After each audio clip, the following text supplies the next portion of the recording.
नमस्कार, स्वागत है आपका भीम न्यूज़ कोटा राजस्थान में। आज हम बात करेंगे Hindu code bill. Hindu board code bill क्या है दोस्तों?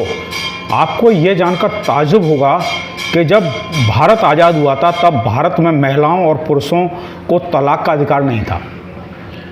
पुरुषों को एक से ज़्यादा विवाह करने की आज़ादी थी और कुछ कारणों को लेकर, लेकिन विधवाओं को पुनर्विवाह करने का अधिकार नहीं था, यानी कि वो दोबारा शादी नहीं कर सकती थी। और विधवाओं को संपत्ति से वंचित भी रखा जाता था। 11 अप्रैल 1947 को जब डॉक्टर अंबेडकर ने हिंदू कोड बिल पेश किया संसद में, तो इस बिल को बिना किसी वसीयत लिखे हिंदू स्त्रियों और पुरुषों की मृत्यु हो जाने पर कानून को संहिताबद्ध किए जाने का प्रस्ताव था। यानी ऐसे समझिए आप कि इस बिल के तहत हिंदू स्त्रियों को यदि उनके पति की मृत्यु हो जाती है तो कानून के तहत उनको क्या हकूक़ मिलेंगे, ये इसमें दर्शाया गया था। इस विधेयक में मृतक की पुत्र और पुत्रियों, विधवाओं को उनकी संपत्ति में बराबर अधिकार देने की बात करता था। ठीक है। इसके अतिरिक्त लड़कियों को भी अपने पिताजी की संपत्ति में अधिकार देने की बात इस बिल में कही गई थी। इस बिल में विवाह संबंधी प्रावधानों में बदलाव किया गया था। ये विधेयक 2 प्रकार के थे और ये 2 प्रकार के विवाहों को मान्यता देता था। एक तो होता है सांस्कारिक और एक होता है सिविल। इसमें हिंदू पुरुषों द्वारा एक से अधिक महिलाओं से शादी करने के प्रस्ताव पर प्रतिबंध था। यानी इस बिल के अनुसार कोई भी हिंदू पुरुष एक से अधिक महिलाओं से शादी नहीं कर सकता और अलगाव संबंधी प्रावधान भी किए गए थे। इतनी आसानी से वो महिला को छोड़ नहीं सकता। पहले कोई व्यक्ति कितनी भी शादी कर लेता था हिंदू समाज में, और मर्जी है जितनी शादी कर ले और स्त्री को बिना किसी कारण बताए छोड़ सकता था। यह बिल ऐसी तमाम कुरीतियों को हिंदू धर्म से दूर कर रहा था जिसे परंपरा के नाम पर कुछ लोग जिंदा रखना चाहते थे। तो इसका जोरदार विरोध हुआ था। डॉक्टर अंबेडकर ने तमाम तर्क और नेहरू के समर्थन से भी यह बिल बेअसर साबित हुआ। ये जब संसद में पेश किया गया था तो अंबेडकर साहब ने तर्क दिए थे इस बिल के पक्ष में, और साथ में ही पंडित जवाहरलाल नेहरू ने भी इस बिल का समर्थन किया था। इस बिल को 9 अप्रैल 1948 को सेलेक्ट कमेटी के पास भेज दिया गया था, जो कि संसद में किसी भी बिल को पारित करने से पहले उस बिल की जांच करती है। उस समय की वो सेलेक्ट कमेटी थी। बाद में 1951 में अंबेडकर साहब ने इस बिल को संसद में पेश किया। इसे लेकर संसद के भीतर और बाहर विद्रोह मच गया। बहुत सारे कट्टरपंथी अंबेडकर के विरोधी हो गए। उस समय भारत का संविधान भी बनकर तैयार हो गया था, लेकिन संसद के सदस्यों को जनता ने नहीं चुना था। इन सदस्यों को बहुसंख्यक समाज में बदलाव, पुराने रीति रिवाजों के बदलने का निर्णय करना था। संसद में 3 दिन तक लगातार बहस चली। हिंदू कोड बिल का विरोध करने वाले सदस्यों को कहना था कि इतने बड़े विधेयक को पास करने के लिए संसद के पास नैतिक अधिकार नहीं है। एक और विरोध यह था कि यह विधेयक सिर्फ हिंदुओं को लेकर ही कानून क्यों बनाए, इस बिल में हिंदुओं को लेकर ही कानून क्यों बनाए गए हैं। बहुविवाह की परंपरा तो दूसरे धर्मों में भी है। इस कानून को सभी पर लागू किया जाना चाहिए। यदि आए तो एक समान नागरिक संहिता लागू की जाए, नहीं तो हिंदुओं पर भी ये कानून लागू नहीं होना चाहिए। संसद में जहां जनसंघ सहित कांग्रेस के हिंदूवादी धड़ा इसका विरोध कर रहा था, वहीं संसद के बाहर बहुत सारे ऐसे लोग थे जो इसका विरोध कर रहे थे।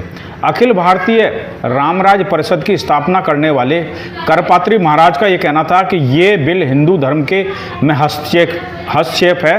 हालांकि प्रधानमंत्री नेहरू ने इस बिल को पास करवाना चाहते थे, लेकिन तमाम विरोध और पहले आम चुनाव होने और तमाम विरोध के चलते इस बिल को टाल गए थे। आपको ये जानना चाहिए कि 1949 में संविधान सभा की बैठक में नेहरू जी ने कहा था कि इस कानून को हम इतनी अहमियत देते हैं कि हमारी सरकार इस बिल को पास कराए बिना सत्ता में रह ही नहीं सकती। वहीं doctor Ambedkar Hindu code bill को पारित करवाने के लिए काफ़ी चिंतित थे। वे कहते थे कि मुझे भारतीय संविधान के निर्माण से अधिक रुचि हिंदू कोड बिल पास कराने में है, लेकिन ये बिल उस समय पारित हो नहीं सका। डॉक्टर अंबेडकर ने हिंदू कोड बिल सहित कई मुद्दों पर विरोध के लेकर कानून मंत्री पद से इस्तीफा दे दिया था। देश के पहले लोकसभा चुनाव के बाद पंडित नेहरू ने इस बिल को कई हिस्सों में तोड़ दिया। इसके बाद 1955 में हिंदू मैरिज एक्ट बनाया गया। इस कानून के तहत ही तलाक को कानूनी दर्जा दिया गया। फिर इसके बाद 1956 में हिंदू उत्तराधिकार अधिनियम लाया गया। हिंदू दत्तक ग्रहण, भरण पोषण अधिनियम, वयस्कता एवं संरक्षता अधिनियम से ये धीरे धीरे करके लागू किए गए। मतलब हिंदू कोड बिल जो डॉक्टर अंबेडकर लेकर आए थे उसके बहुत सारे प्रावधान धीरे धीरे लागू कर दिए गए, लेकिन देश में आज तक समान नागरिकता यानी यूनिफॉर्म सिविल कोड लागू नहीं किया गया, जो कि डॉक्टर अंबेडकर चाहते थे। इसमें कोई शक की बात नहीं है कि बाबा साहब के प्रयासों से हिंदू धर्म की कई कुरीतियों को दूर किया गया है और बहुत सारे ऐसे कानून पास किए गए जिससे एक समान कानून हिंदू धर्म में व्याप्त हो सका है। लेकिन भारत में आज के दिन भी एक समान सिविल संहिता की आवश्यकता है, यानी सिविल कोड की आवश्यकता है। अब हम बताते हैं कि डॉक्टर अंबेडकर ने महिलाओं के लिए संविधान में क्या प्रावधान किए हैं। डॉक्टर अंबेडकर का कहना था कि मैं किसी समाज की तरक्की इस बात से देखता हूं कि वहां महिलाओं में कितनी तरक्की की है। बाबा साहब द्वारा नारी सशक्तिकरण के काम काफ़ी बड़े हिसाब से संविधान में विलोपित किए हैं, जैसे कि महिलाओं को पढ़ने का अधिकार दिया। यही कारण है कि भारत की लड़कियां डॉक्टर, इंजीनियर, वैज्ञानिक, यहाँ तक कि हवाई जहाज उड़ाने के साथ साथ सेना में भी अपनी सेवाएं दे रही हैं। 1942 में सबसे पहले सवैतनिक मैटरनिटी बेनिफिट बिल संसद में लाया गया।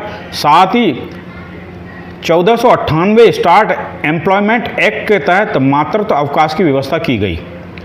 भारतीय संविधान में लिंग के आधार पर भेदभाव करने की मनाही का बिल में प्रावधान है। आर्टिकल 14 से 16 तक महिलाओं को समान अधिकार देने का प्रावधान किया गया है। इसके अनुसार किसी भी महिला को महिला होने से किसी भी अवसर से वंचित नहीं किया जा सकता। इसी का ही कारण है कि पहले महिलाएं सेना में नहीं जाती थी, कमीशन अफसर नहीं बनती थी, लेकिन इस बिल के तहत आज भी हमारे देश की महिलाएं सेना में कमीशन अफसर बन रही हैं। तलाक के अधिकार और बच्चे गोद लेने का अधिकार का बिल पास हुआ। राष्ट्रीय और राज्य महिला आयोग की स्थापना की गई। आपने देखा होगा कि यदि किसी महिला पर अत्याचार होता है तो तुरंत राज्य महिला आयोग तक शिकायत जाती है या राष्ट्रीय महिला आयोग तक शिकायत जाती है, और महिला आयोग संबंधित जो प्रताड़ित महिला होती है उसके बयान लेता है और पूरे प्रकरण को जांच कर और जो दोषियों को सज़ा दिलाता है और महिलाओं को मदद करता है। पिता और पति की संपत्ति में हिस्सेदारी का अधिकार डॉक्टर अंबेडकर द्वारा जो महिलाओं के लिए बिल बनाया था उसमें रखा गया। बाल विवाह और देवदासी प्रथा को भी इस कानून के तहत बंद किया गया। आप देख रहे हैं कि आज की तारीख में जितनी भी हमारे समाज में महिलाएं हैं जो कंधे से कंधा मिलाकर काम कर रही हैं, चाहे सरकारी नौकरी हो, चाहे प्राइवेट सेक्टर हो, कहीं भी हों, यहाँ तक कि राजनीतिक पार्टियाँ भी महिलाओं को आरक्षण देने की बात करती हैं, राजनीति में आरक्षण देने की बात करती हैं। और एक समय था कि महिलाओं को घर से बाहर ही नहीं निकलने दिया जाता था। तो आप इस मामले में क्या कहेंगे कि क्या बाबा साहब ने महिलाओं के उत्थान के लिए काम किया था या नहीं किया था? यदि आपको हमारे द्वारा दी गई जानकारी पसंद है तो प्लीज़ हमारे चैनल को YouTube पर जाकर सब्सक्राइब कीजिए, लाइक कीजिए, शेयर कीजिए, और यदि हमारी द्वारा दी गई जानकारी आपको पसंद है या नापसंद है तो कमेंट्स ज़रूर कीजिए। नई नई जानकारियों के लिए जुड़े रहिए हमारे साथ। आपका बहुत बहुत धन्यवाद। देखते रहिए भीम न्यूज़ कोटा राजस्थान।